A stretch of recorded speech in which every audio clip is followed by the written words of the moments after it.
Hi, I'm Miss Liz. Did you know that Earth Day is this week? Every year on April 22nd, we celebrate Earth Day.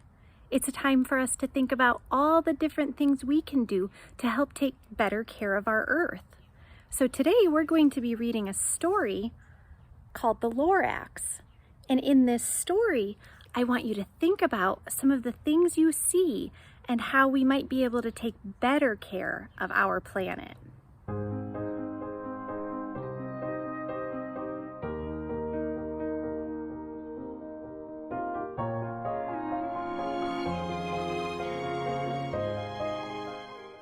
The Lorax, written and illustrated by Dr. Seuss.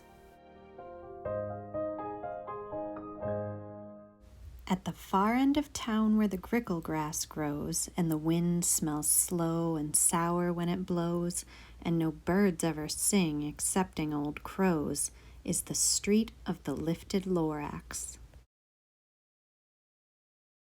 And deep in the grickle grass, some people say, if you look deep enough, you can still see today where the Lorax once stood just as long as it could before somebody lifted the Lorax away. What was the Lorax, and why was it there? And why was it lifted and taken somewhere from the far end of town where the grickle grass grows? The old Onceler still lives here. Ask him. He knows. You won't see the Onceler. Don't knock at his door. He stays in his lurkum on top of his store. He lurks in his lurkum, cold under the roof, where he makes his own clothes out of muffered moof. And on special dank midnights in August, he peeks out of the shutters, and sometimes he speaks and tells how the Lorax was lifted away. He'll tell you, perhaps, if you're willing to pay. On the end of a rope, he lets down a tin pail, and you have to toss in 15 cents and a nail and the shell of a great-great-great-grandfather snail. Then he pulls up the pail, makes a most careful count to see if you've paid him the proper amount. Then he hides what you paid him away in his snub, his secret strange hole in his grovulous glove. Then he grunts, "I will call you by whisper-ma-phone, for the secrets I tell are for your ears alone." Slup!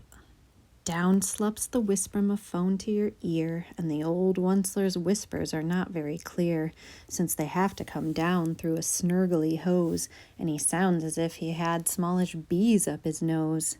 "Now I'll tell you," he says, with his teeth sounding gray, "how the Lorax got lifted and taken away. It all started way back, such a long, long time back.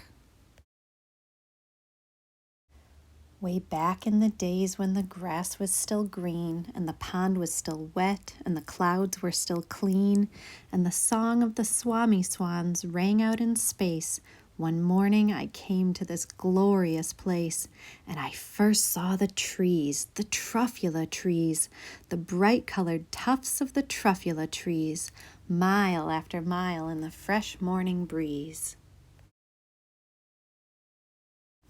And under the trees I saw brown barbaloots, frisking about in their barbaloot suits as they played in the shade and ate truffula fruits.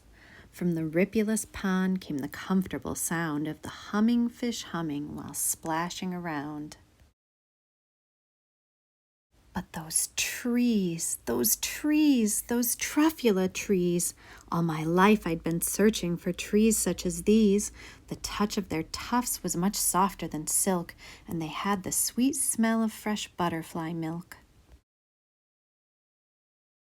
I felt a great leaping of joy in my heart.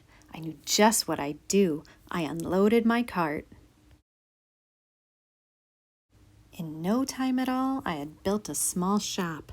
Then I chopped down a truffula tree with one chop, and with great skillful skill and with great speedy speed, I took the soft tuft, and I knitted a thneed.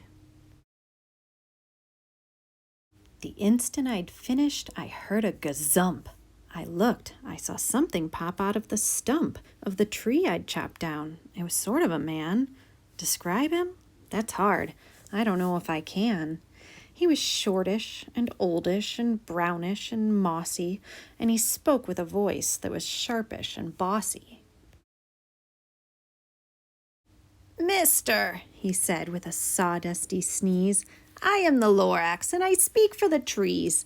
I speak for the trees have no tongues, and I'm asking you, sir, at the top of my lungs." He was very upset as he shouted and puffed.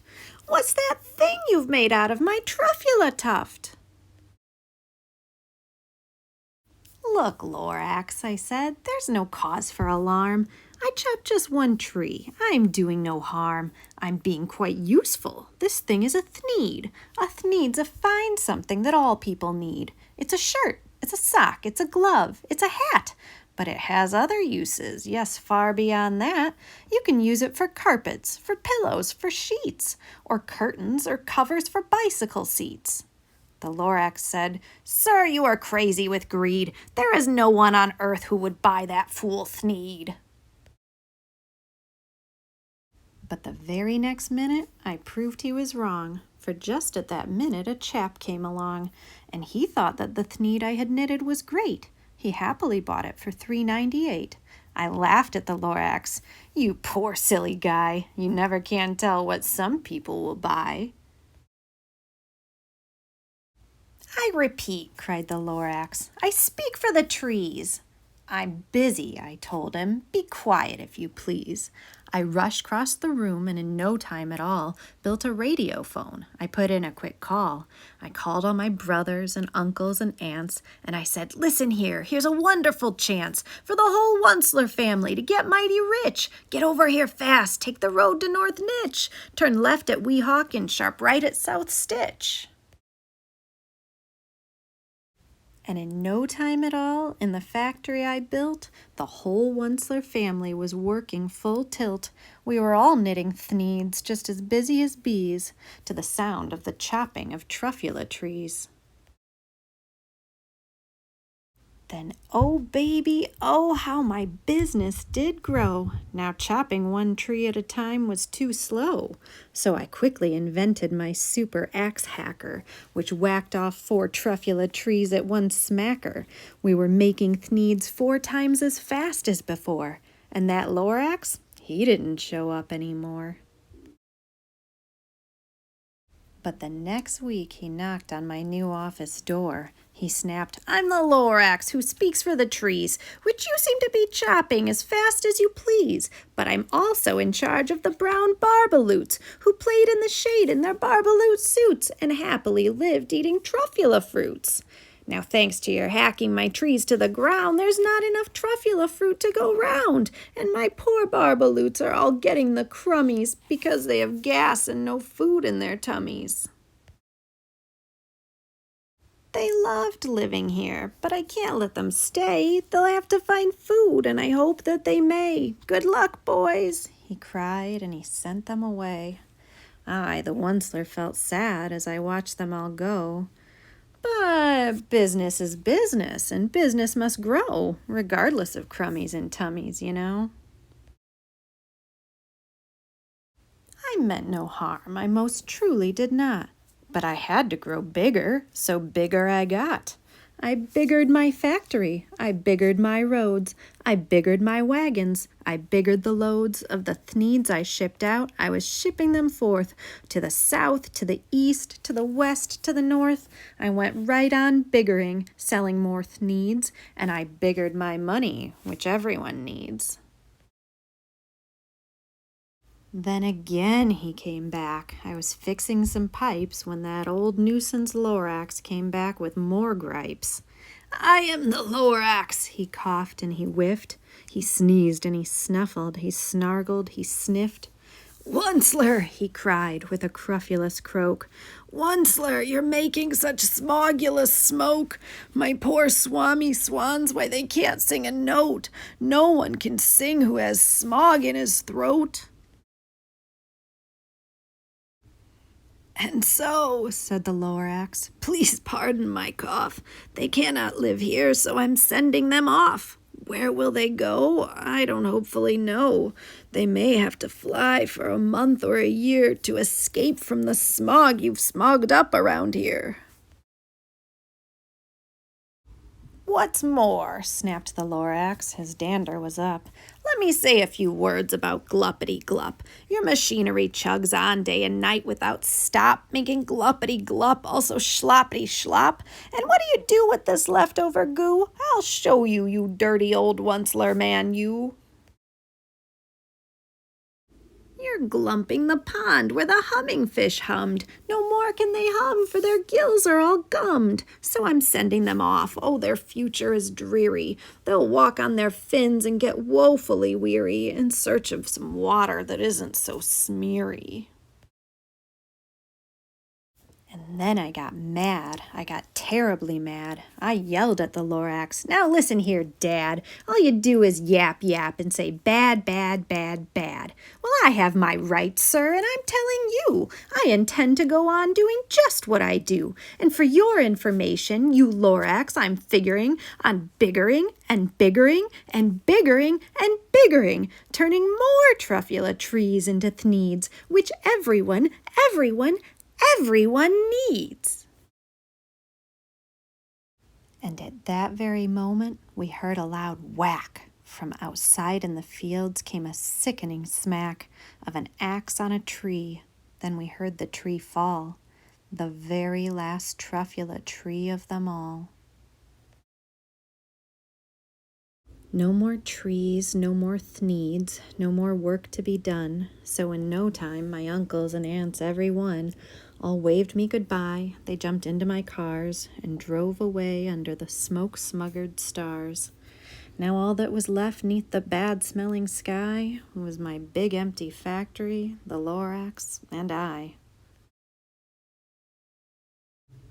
The Lorax said nothing, just gave me a glance, just gave me a very sad, sad backward glance as he lifted himself by the seat of his pants. And I'll never forget the grim look on his face when he heisted himself and took leave of this place through a hole in the smog without leaving a trace. And all that the Lorax left here in this mess was a small pile of rocks with the one word, unless. Whatever that meant, well, I just couldn't guess. That was long, long ago, but each day since that day I've sat here and worried away. Through the years while my buildings have fallen apart, I've worried about it with all of my heart. "But now," says the Onceler, "now that you're here, the word of the Lorax seems perfectly clear. Unless someone like you cares a whole awful lot, nothing is going to get better. It's not." "So catch," calls the Onceler. He lets something fall. It's a truffula seed. It's the last one of all. You're in charge of the last of the truffula seeds, and truffula trees are what everyone needs. Plant a new truffula, treat it with care, give it clean water and feed it fresh air, grow a forest, protect it from axes that hack. Then the Lorax and all of his friends may come back.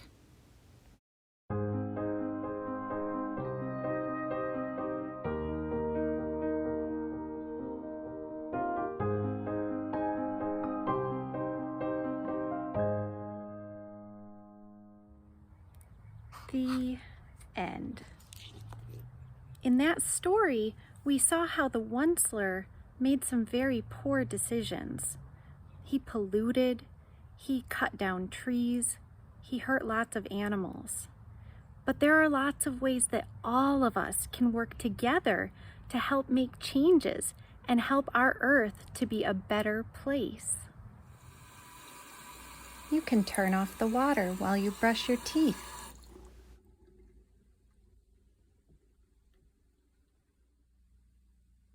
You can turn off the light when you leave a room.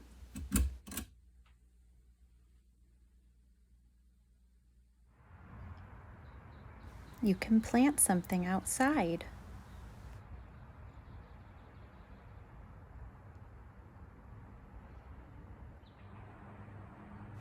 You can put out a feeder for birds.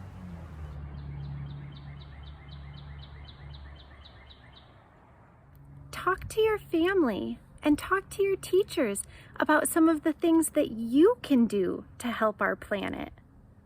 I hope you have a great Earth Day, and I'll see you next time. Bye-bye.